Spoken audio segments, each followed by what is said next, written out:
नमस्कार पार्थ। यहाँ हर व्यक्ति उधार का जीवन जी रहा है। कहने को तो उसकी लाइफ है, उसका जीवन है, लेकिन मैं सत्य कह रहा हूं, आप देख लेना, आप भी एक उधारी की जीवन जी रहे हो। आपकी गर्लफ्रेंड ने कहा कि हंसो, आप हंस दिए। आपकी गर्लफ्रेंड ने आपको छोड़ा, आप दुखी हो गए। आपके बॉयफ्रेंड ने आपसे बात करना छोड़ दिया, आपने आंसू बहाना शुरू कर दिए। आपने हंसना छोड़ दिया, मुस्कुराना छोड़ दिया। पापा ने कुछ कहा, आपने खाना छोड़ दिया। आपके फ्रेंड ने कुछ कहा, आपने पढ़ना छोड़ दिया। ये क्या है? उधार की जीवन है। अगर वो चाहते हैं कि आपको दुखी गिफ्ट दें, कि वो दे देते हैं आपको उधार में, आपको दुख दे देते हैं, आप ले लेते हो और उसको एक्सेप्ट करते। आपको उधार में खुशी दे रहे हैं, आप ले रहे हो, आप हो भी रहे हो, उसे एक्सेप्ट भी कर रहे हो। ये मैं सत्य कह रहा हूं, रिसर्च है मेरी। यहां हर इंसान उधार की जीवन जी रहा है। जिससे भी पूछो वो कहता है मेरी जिंदगी शोषित है, मैं शोषित हूं। अरे भाई, जब आप शोषित हो, आप प्रताड़ित हो, यहां पे कोई भी ऐसा इंसान मुझे दिखा दो जो कहे कि मैं खुश हूं, मैं शोषित नहीं हूं, मैं प्रताड़ित नहीं हूं। भाई, यहां हर इंसान की अपनी अपनी दुखड़ा है, वो शोषित है। मुझे जरा बताओ कि जब सभी शोषित हैं तो शोषण करने वाला कौन है? तो मैं आपको कह सकता हूं कि कहीं आप ही तो नहीं जो आप शोषित खुद को कर रहे हो। हाँ, बिल्कुल सत्य बात है। जब आप जीवन ही उधारी का जी रहे हो तो सोचो, उधारी का जीवन हमेशा शोषण ही होता है। जब आप शोषण का शिकार हो रहे हो तो एक बार इसको खोल के देखो। लेकिन इसको खोलोगे कैसे? बैठी हुई है जो माया आपके हाथ में, पार्क में एक बार आपको बिना मोबाइल के निकलो। बिना मोबाइल के इसलिए कह रहा हूं क्योंकि आप भी मोबाइल लेके अगर निकलोगे तो आप भी मोबाइल में लगे रहोगे, देख नहीं पाओगे। इसलिए मैं कहता हूं बिना मोबाइल के एक बार निकलो घर से बाहर। कहीं मॉल में जाओ, पार्क में जाओ, कहीं भी सड़क पे जाओ, दुकान, कहीं भी जाओ, ऐसे निकलो। निकलोगे, देखोगे तो हर आदमी मोबाइल से पड़ा हुआ है लेकर के। तो आप जब मोबाइल लेकर के पड़े रहोगे तो उसमें से कोई कॉमेडी वीडियो देख के हंस रहा है, उधार की जीवन है, हंस रहा है, उधार है। वो उससे उधार ले रहा है खुशी, जो उसके अंदर खुशी वास्तविक बैठी हुई है वो उसका नहीं। कोई हॉरर वीडियो देख के डर रहा है, उधार का जीवन है, लेके डर रहा है। कोई शॉपिंग कर रहा है, सोचो आपको कोई उधार में ऐसे पकड़ के चल मॉल में चलते, आपको ऐसे पकड़ा हुआ है, मॉल में लेके चलता है उसी मोबाइल से।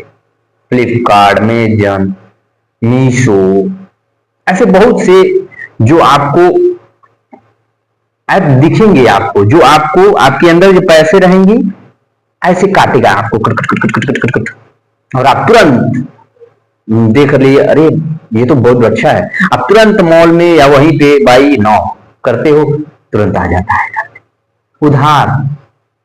ये पूरा जीवन आप उधार का जी रहे हो। इसमें कोई संशय, कोई दुविधा की बात है ही नहीं कि आप अपनी वास्तविक लाइफ जी ही नहीं रहे हो। आप बस 100 साल का जीवन है आपका, आप जी इसको एक सेकंड भी नहीं रहे, और आप जियोगे इसको। आप कब जीते हो? जब आपको इन सभी का ज्ञान हो जाता है। और ज्ञान कब होता है? जब आप अंतरात्मा से मिलते हो, जब आप खुद को डिसिप्लिन करते हो, जब आप खुद को देखते हो, खुद के अंदर निहारते हो, तब ना पता चलता है कि हाँ, ये दुनिया जो बाहर है ये तो उधार ही है। अंदर तो एक बैठा हुआ है जो वास्तविक जीवन दे रहा है, जो वास्तविक खुशी दे रहा है। बुद्ध से किसी ने पूछा कि खुशी क्या है, तो बुद्ध ने कहा कि खुशी क्या है? दुख का सबसे बड़ा एक जाल है। आप जाते हो, देखो, आप जाते हो 2-4 लाख लेकर के मॉल में खुश होने के लिए, लेकिन जैसे ही शॉपिंग करके आते हो 4 लाख खत्म हो गए। आप खुशी लेके आ रहे हो कि दुख? तो खुशी का सबसे बड़ा कारण है कि दुख को लेके आना। खुशी नाम की कोई चीज होती ही नहीं है। जब भी आप खुशी को ढूंढने निकलोगे, दुख लेकर के आओगे किलो किलो। तो बुद्ध ने यही कहा कि ये शब्द ही आपने गलत बोला कि खुशी क्या है। आप बोलो शांति। परम शांति कहां है? तो परम शांति वही है जब आप इस माया से परे हो जाओगे तब। ये संत महात्मा कहते हैं ना आपसे कि अरे सबसे बड़ा दुख है रुपया, तो गरीबी का भी तो कोई निवारण बताओ। मैं आपसे ये नहीं कह रहा कि आप पैसा मत कमाओ, पैसा कमाओ उपभोग करने के लिए, उपयोग करने के लिए, इसको ही अपना परम उद्देश्य मत बना लो। आज मैं देख रहा हूं हर इंसान बदल रहा है। जितना ये धरती नहीं बदली, जितना आसमान नहीं बदला, जितना जितना सूरज नहीं बदला, जितना चांद नहीं बदला, जितना तारे नहीं बदले, प्राकृतिक की आबो हवा उतनी नहीं बदली। आबो हवा इसलिए बदली क्योंकि हमने उसको दूषित किया, उतना वो नहीं बदली। प्राकृतिक हमको ठंडी, गर्मी, बरसात नियमित समय पे दे रही है, लेकिन इंसान इतना बदला कि एक एक रुपए के लिए, एक इतना जमीन के लिए भाई भाई का कत्ल कर रहा है। इतने थोड़े से पैसे के लिए अलग हो जा रहे हैं। सोचो, जो भाई जब छोटे थे तो वही उन लोगों उसके लिए जान देने को तैयार था, लेकिन आज वही जान लेने को तैयार है। सोचो ये कितनी दुविधा की बात है। जीवन इतना उधारी में हो गया है कि हम लोग गुस्सा भी उधार का ले रहे हैं। कोई दूसरा कहा आप अपने भाई से गुस्सा हो गए, अपनी पत्नी आपकी थोड़ी कहीं दूसरे से आ रही है, वो भी वहां पे यहाँ तो फोड़ रही है, घर को फोड़ रही है, लेकिन वो अपने घर पे कहती है कि भैया माँ बाप का ध्यान रखना, भाई का ध्यान रखना, अलग नहीं होना, हुआ जाता है, मिल मिला के रहा जाता है। लेकिन वो यहाँ आई है, यहाँ उसकी सोच कुछ और हो गई है कि आप अपना करो, उसको अपना करने दो, उसको ये सबसे बड़ी दुविधा है।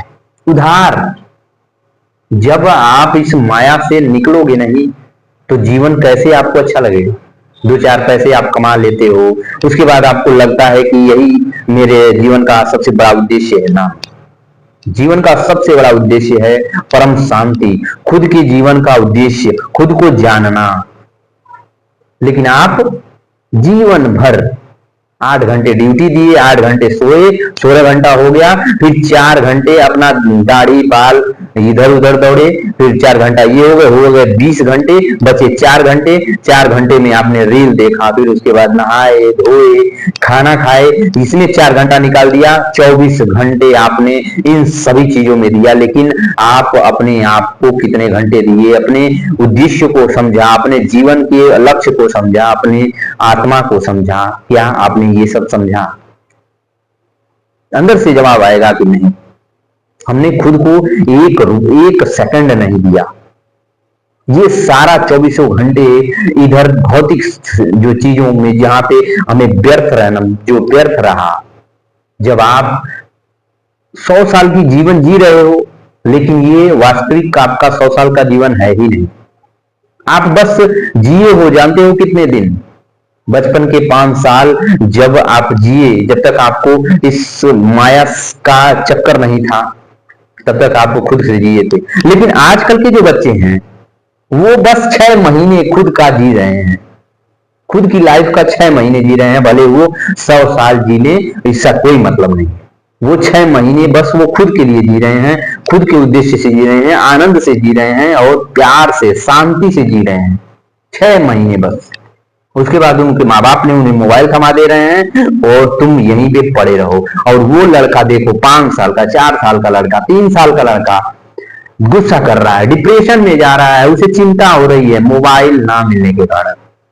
सोचो, जिस लड़के को 5-6 साल आनंद से बिना टेंशन के जीना चाहिए, वो लड़का 3 साल में डिप्रेशन में आ रहा है, एंजाइटी से शिकार हो रहा है, जो उसे गुस्सा आ रहा है, उसे उतना गुस्सा जो 32 साल और 25 साल के बच्चे को उतना ना है, उतना गुस्सा वो आ रहा है। माँ को मार दे रहा है, खाना नहीं खा रहा है। सोचो हम कहाँ आगे बढ़ रहे हैं इस टेक्नोलॉजी के जमाने में, या और कई हजारों साल पीछे जा रहे हैं।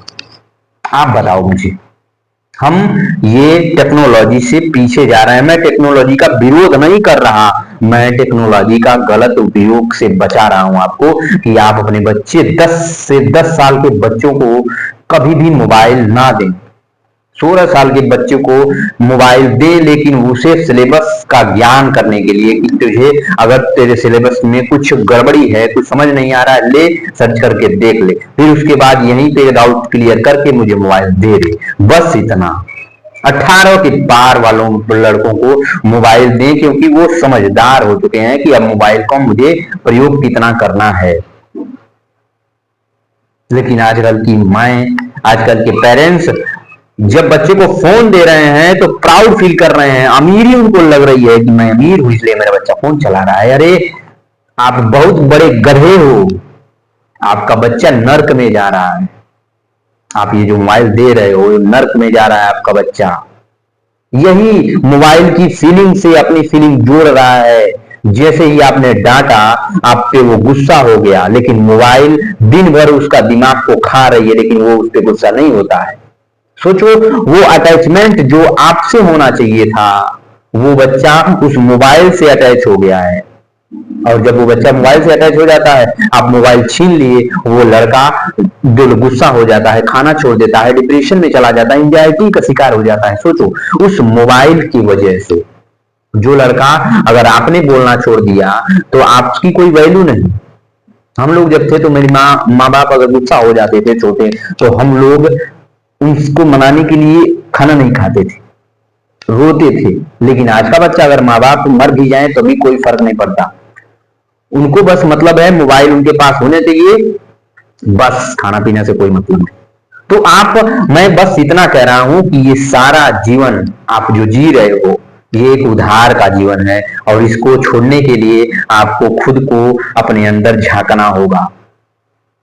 मैं तो कहता हूं कि हर भारतीय को एक दिन, जैसे आप लोग व्रत का जो त्योहार आते हैं उपवास रखते हो, वैसे ही एक दिन मोबाइल का भी उपवास होना चाहिए। मोबाइल का भी उपवास हो तो समझो आप एक दिन अगर छोड़ने की आप में हिम्मत आ जाएगी तो आप मोबाइल के ज्यादा शिकार नहीं होंगे। हर व्यक्ति अब जो ये कहता है कि मैं तो शोषित हूं, मैं तो प्रताड़ित हूं, तो शोषित प्रताड़ित हर व्यक्ति यहाँ पे है, तो शोषण कौन कर रहा है? सोचो, जिससे भी पूछो कहेगा मैं शोषित हूं, मुझे तो प्रताड़ित करना किया जा रहा है। शोषित हो तो शोषण कौन कर रहा है? तुम्हारा, तुम कर रहे हो। तुम अपना शोषण तुम खुद कर रहे हो। जो मोबाइल से, इधर उधर की बकवास से बाहर निकलो, एक बार अपने अंदर झांको, तब ना पता चले कि तुम्हारा उद्देश्य, तुम्हारे जीवन का लक्ष्य क्या है। सोचो, ये आलस करने का ये जीवन है। 12-12 घंटे, 10-10 घंटे सो रहे हैं लोग। सोचो, आलस करने का जीवन है। थोड़ा सा चोट लग जाती है पैरों पे, हाथों पे, तो उसका सेवा करते हैं। अरे यार, ये भौतिक शरीर है, जल जाएगा, कितना इसका सेवा करना। हाँ, मैं ये नहीं कर रहा हूं कीड़े पड़ने दो, दवा कराओ, लेकिन अपने उद्देश्य को मत भूलो। जो काम है आपका करो, वो करो आप। मैं ये थोड़े कर रहा हूं सड़ने दो उसको, इलाज मत कराओ। लेकिन इस भौतिक शरीर को इतना क्यों आप सेवा करते हो इसका? हाँ, नहा लिए, धो लिए, पहन लिए, कपड़ा पहन लिए आराम से, कहीं चोट लगी है तो उसका थोड़ा मलहम पट्टी कर दो, लेकिन उसको बचाना, ये कहां की जो मूर्खता है यार। क्यों बचा रहे हो इसको? जो आपका उद्देश्य है, ये ट्रेन चला जाएगा, लेकिन उद्देश्य आपका, आपका लक्ष्य आपका इंतजार नहीं करेगा, उसके प्रति बढ़ते रहो। 60 साल, 50-50 साल के लोग अपने उद्देश्य को नहीं जानते, आज भी माया में मर रहे हैं। लाइट जलती रहती है तो उनको लगता अरे बिल आ रहा है। सोचो, 1 रुपए जो अगर सड़क पे गए तो थोड़ा थोड़ा करके पैसा खर्चा कर दिया। अरे यार, ये जीवन अब खत्म होने को है। अब इसका जो आपको अर्थ से कोई मतलब नहीं है। अब भी आप अपनी इस माया में पड़े हुए हो। सोचो, लास्ट समय में आपको अपने जीवन का उद्देश्य नहीं पता चला। जीवन, आत्मा क्या है, सत्य क्या है, मृत्यु क्या है, जीवन क्या है, प्रेम क्या है। सोचो, ये नहीं जाना आपने क्या है, इस जीवन को आपने कभी ऐसे समझा ही नहीं। अभी पूछो धर्म क्या है, वो भी नहीं बता सकते। वो ये कहते हैं कि मेरे पूर्वजों ने मनाया, तुम भी मनाओ, बिना अर्थ के। कैसे कर सकते हो आप? चूहों की रेस में हम लोग दौड़ रहे हैं, गधों की रेस में दौड़े जा रहे हैं, हमें ये पता ही नहीं है कि हम क्या कर रहे हैं। जीवन हम लोग एक सेकंड का भी अपना नहीं जिए, 100 साल को जिए, 120 साल जिए, 130 साल जिए, लेकिन कोई व्यक्ति से अगर पूछो कि तुम वास्तविक में अगर तुम जिए हो तो कितने दिन जिए हो अपने लिए, कोई व्यक्ति अपने लिए नहीं जिया, अभी तक नहीं। वो व्यक्ति एक दिन जीता है जब वो वेंटिलेटर पे पड़ा रहता है, जब उसको ऑक्सीजन लगा रहता है, वो उसको उस दिन समझ में आता है कि मैं वहां भागता रहा, सर वहां पटकता रहा जहां मेरी बस नुकसान ही था, मुझे कोई फायदा ही नहीं था। अरे मरने को जब व्यक्ति रहता है तो वो भगवान से वो इस इच्छा से रहता है कि एक दिन और दे दो ताकि मैं जी सकूं। अब तो नहीं होने वाला, अब मरोगे भाई, क्योंकि मैंने इतना दिन आपको दिया, अब जीने के लिए क्या बचा। जब मैंने जीवन दिया था तो तूने इधर भागा, वो भागा, भौतिक शरीर, ये शरीर, वो इधर उधर भागते रहे, लेकिन तुम्हारा उद्देश्य क्या था वो जानने के लिए तुम कभी प्रेरित ही नहीं अपने आत्मा को किए, कभी नहीं। उधार का जीवन जीते रहे। उसने मुझे उधार क्रोध दिया, मैंने क्रोध ले लिया। उसने उधार खुशी दी, मैंने खुशी ले ली। उसने उधार मुझे गुस्सा दिया, मैंने गुस्सा लिया। लड़ाई दिया, लड़ाई लिया। कभी मैंने परम शांति की ओर मैंने बढ़ा ही नहीं। उसने अर्थ दिया, मैंने अर्थ ले लिया। बाजार दिया, बाजार ले लिया। सोचो, परिवार, पत्नी, बच्चे, इसी में पूरा जीवन खत्म हो गया। लास्ट में मिला क्या आपको? वही शून्य। भगवान भी ये कह करके बहुत शर्मिंदगी महसूस करते होंगे कि मैंने उस व्यक्ति को वहां भेजा जो परम शांति को पा सकता था, सत्य को जान सकता था, आत्मा को जान सकता था, मृत्यु को जान सकता था, जीवन को जान सकता था, उस परम शांति को, शून्य को पा सकता था। लेकिन इस आदमी ने भौतिक जो रूपों में आया और यहीं पे रह गया। हर कोई नहीं जा पाता। जाने का रास्ता है, खुद से मिलो, योग करो, ध्यान करो, किताबें पढ़ो। जब तक पढ़ोगे नहीं, जानोगे जानोगे नहीं तो जागोगे नहीं, और जागोगे नहीं तो आप सवाल नहीं पूछ सकते। इन उधार की जीवन को छोड़ नहीं सकते, आप लेकर के वहीं पे बने रहो। ध्यान रखो, ख्याल रखो। मिलते हैं किसी नए वीडियो के साथ। उधार का जीवन जीना बंद करो। नमस्कार। पार्थ।